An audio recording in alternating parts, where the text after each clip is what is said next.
Il est inspirant d'entendre des témoignages de personnes qui ont vécu des guérisons ou des délivrances attribuées à la puissance de la résurrection. Ces récits sont souvent partagés dans des contextes de foi et peuvent varier considérablement dans leur nature. Voici quelques exemples de types d'histoires que l'on peut trouver. Guérison physique miraculeuse. Beaucoup de témoignages parlent de personnes atteintes de maladies graves ou incurables qui auraient connu une récupération complète et inattendue. Ces récits peuvent inclure des diagnostics médicaux avant et après, soulignant le caractère inexplicable de la guérison d'un point de vue purement scientifique. Par exemple, une personne paralysée qui retrouve l'usage de ses jambes, ou un malade du cancer dont la maladie disparaît subitement après des prières ou une expérience spirituelle intense liée à la résurrection du Christ. Délivrance de dépendance ou de situations difficiles. Au-delà des guérisons physiques, il y a des histoires de personnes qui ont été libérées de dépendances profondes, drogue, alcool, jeux, ou de situations de vie désespérées, dépression sévère, pensées suicidaires, schémas de vie destructeurs. Ces témoignages mettent souvent en lumière un changement radical de comportement et de perspective, attribué à une intervention divine ressentie comme la puissance de la résurrection qui apporte une nouvelle vie et un nouveau départ. Restaurations émotionnelles et spirituelles. Certaines histoires se concentrent sur la guérison de blessures émotionnelles profondes, comme des traumatismes passés, des deuils non résolus ou des sentiments de culpabilité écrasantes. La puissance de la résurrection est alors perçue comme celle qui restaure l'espoir, la paix intérieure et la connexion spirituelle, permettant aux individus de surmonter des souffrances qui les accablaient depuis longtemps. Transformation de vie inattendue. Enfin, il y a des récits de transformation de vie complète et inattendue, où des personnes qui vivaient sans but ou dans la désillusion trouvent un nouveau sens à leur existence. Ces histoires peuvent impliquer des changements de carrière, des réconciliations familiales, ou un engagement soudain dans des causes humanitaires, le tout étant attribué à une puissance régénératrice et inspirante liée à la victoire de la vie sur la mort symbolisée par la résurrection. Ces récits sont souvent partagés dans des livres, des témoignages en ligne, des rassemblements religieux ou des communautés de foi, et sont pour beaucoup des sources d'inspiration et de réconfort. Absolument. Voici quelques exemples d'histoires de personnes qui ont été guéries ou délivrées par la puissance de la résurrection, telles qu'elles sont souvent rapportées. Ce sont des récits inspirés de témoignages courants, qui illustrent les différents types de manifestations que nous avons évoquées. 1. La guérison de Sarah, vaincre une maladie auto-immune. Sarah souffrait d'une maladie auto-immune débilitante qui la laissait constamment fatiguée, avec des douleurs articulaires intenses et une faiblesse musculaire croissante. Les médecins avaient essayé divers traitements, mais la maladie progressait, l'empêchant de travailler et de vivre une vie normale. Elle se sentait de plus en plus désespérée. Un jour, une amie l'a invitée à une conférence où l'on parlait de la puissance de la résurrection de Jésus-Christ et de la foi. Au début, Sarah était sceptique, mais elle était aussi à bout. Pendant la réunion, une prière a été faite spécifiquement pour la guérison. Sarah a raconté avoir ressenti une chaleur intense et une paix profonde l'envahir.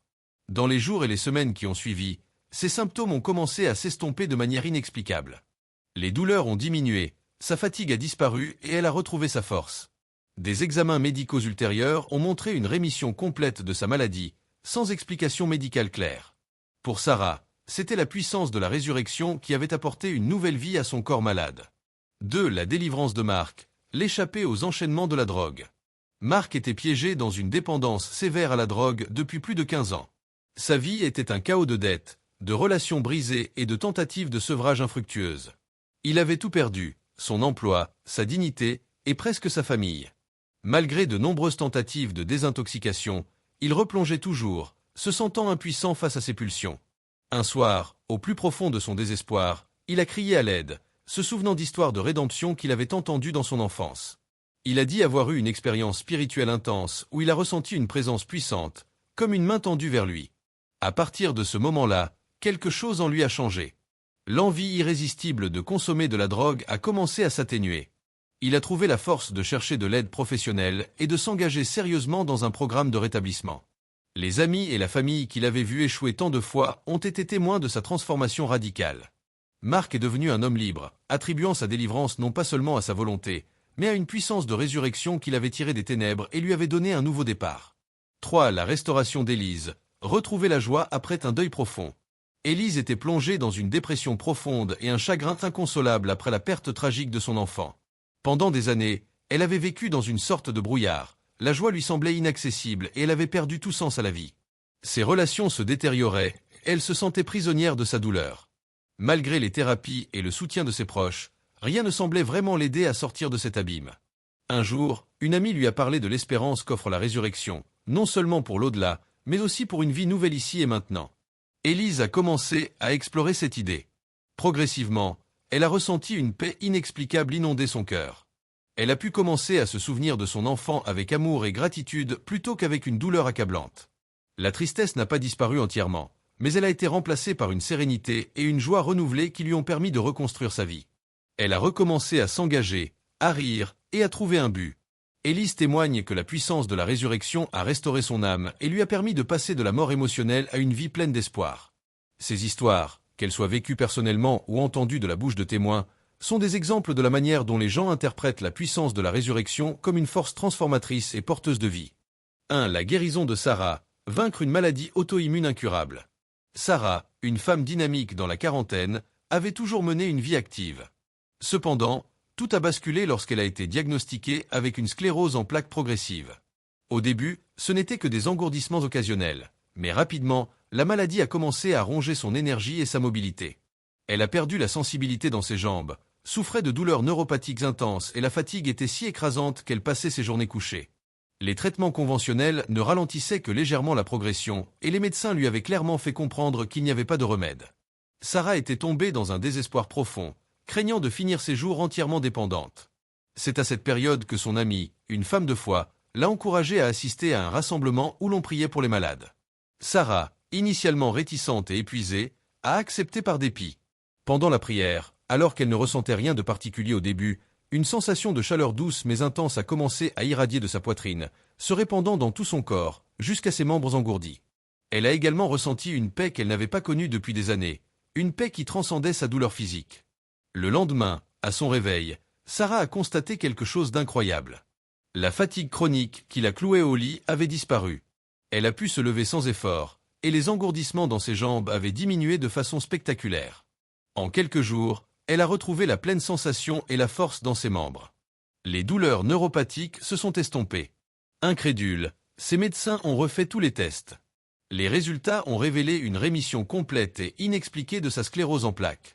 Aucune trace d'activité de la maladie n'était visible. Pour Sarah, il n'y avait qu'une seule explication. C'était la puissance de la résurrection qui, d'une manière qu'elle ne pouvait expliquer scientifiquement, avait insufflé une nouvelle vie dans son corps et l'avait libérée des chaînes de sa maladie. Elle a depuis repris une vie active, témoignage vivant de sa guérison.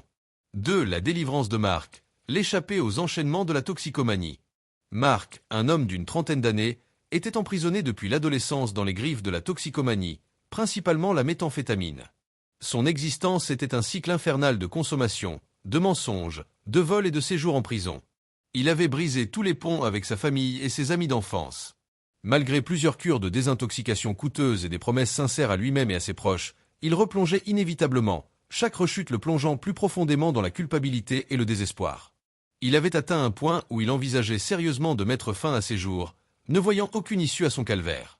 Un soir, alors qu'il était seul et en proie à des pensées suicidaires, il est tombé sur une vieille Bible que sa grand-mère lui avait donnée.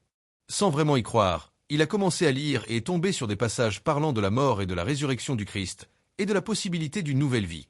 Dans son désespoir, il a crié à voix haute, « Si tu es réel, montre-le-moi. Délivre-moi de ça. » À cet instant, Marc décrit une sensation étrange, comme si un poids énorme était soulevé de ses épaules.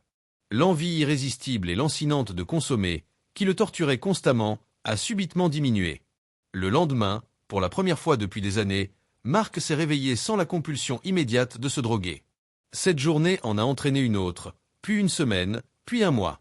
La lutte n'était pas facile, mais la force intérieure qu'il avait découverte était nouvelle et persistante. Il a cherché du soutien, est entré dans un groupe d'anciens toxicomanes et a commencé à reconstruire sa vie. Il a retrouvé un emploi, s'est réconcilié avec sa famille et est devenu un mentor pour d'autres personnes en proie à la dépendance. Pour Marc, cette liberté n'était pas le fruit de sa seule volonté, mais l'intervention miraculeuse de la puissance de la résurrection qui, selon ses dires, avait brisé les chaînes qui l'emprisonnaient et lui avait offert une véritable résurrection de vie. 3. La restauration d'Élise. Retrouver la joie après un deuil insurmontable. Élise était une mère aimante dont la vie a été brisée le jour où sa fille unique de 10 ans est décédée subitement dans un accident. Le choc et le chagrin ont été si intenses qu'ils l'ont plongée dans une dépression clinique profonde et prolongée. Pendant près de 5 ans, Élise a vécu dans un état de deuil constant et paralysant. Elle ne trouvait plus de sens à rien, les couleurs s'étaient effacées de son monde, et même le rire des autres lui semblait insupportable. Elle avait l'impression d'être morte à l'intérieur, incapable de ressentir de la joie ou de l'espoir. Les thérapies, les antidépresseurs, rien ne semblait percer le voile de tristesse qui l'enveloppait. Une amie de sa fille décédée lui a rendu visite un jour, et a partagé comment sa propre foi l'aidait à traverser les épreuves. Elle a parlé de l'espérance de la résurrection, non seulement comme une promesse pour l'au-delà, mais aussi comme une puissance capable de restaurer la vie ici-bas, même après les pires pertes. Élise, bien que sceptique, a écouté. Peu à peu, l'idée que la vie puisse vaincre la mort, même dans son propre cœur brisé, a commencé à faire son chemin. Un matin, alors qu'elle méditait sur ses idées, Élise a eu une expérience très personnelle où elle a ressenti une présence réconfortante et aimante. Elle décrit cette sensation comme une douce lumière qui a commencé à dissiper les ténèbres dans son âme. Les larmes ont coulé, mais cette fois, ce n'étaient pas des larmes de douleur stérile, mais des larmes de libération et de paix. Progressivement, la capacité de ressentir de la joie est revenue. Elle a commencé à se souvenir de sa fille avec un amour tendre et une gratitude pour le temps qu'elles avaient passé ensemble, plutôt qu'avec l'angoisse de la perte. Élise a repris des activités, a retrouvé le sourire et a même commencé à aider d'autres parents endeuillés, partageant son parcours de guérison. Pour elle, la puissance de la résurrection a agi comme une force de vie qui a ramené son âme de la mort émotionnelle à une pleine résurrection, lui permettant non seulement de survivre, mais de s'épanouir à nouveau. Piste pour trouver plus de témoignages. Si vous souhaitez explorer davantage de témoignages de ce genre, voici quelques pistes où vous pourriez les trouver. Livres et biographies spirituelles. De nombreuses publications, souvent dans les genres de la littérature chrétienne ou des témoignages de foi, racontent des histoires de guérison et de délivrance miraculeuse. Cherchez des livres sur la prière de guérison, le témoignage personnel ou des récits de conversion. Sites web et blogs chrétiens. De nombreuses organisations religieuses, églises et ministères ont des sections dédiées aux témoignages de leurs membres ou de personnes qu'ils ont aidées. Une simple recherche sur Google avec des termes comme témoignage de guérison divine, délivrance addiction miracle ou histoire de foi et résurrection peut vous donner de nombreux résultats. Si cette vidéo vous a plu, n'oubliez pas de vous abonner à la chaîne pour ne rien manquer de nos prochaines publications. Laissez aussi un commentaire ci-dessous pour nous dire ce que vous en avez pensé. Vos retours sont importants pour nous.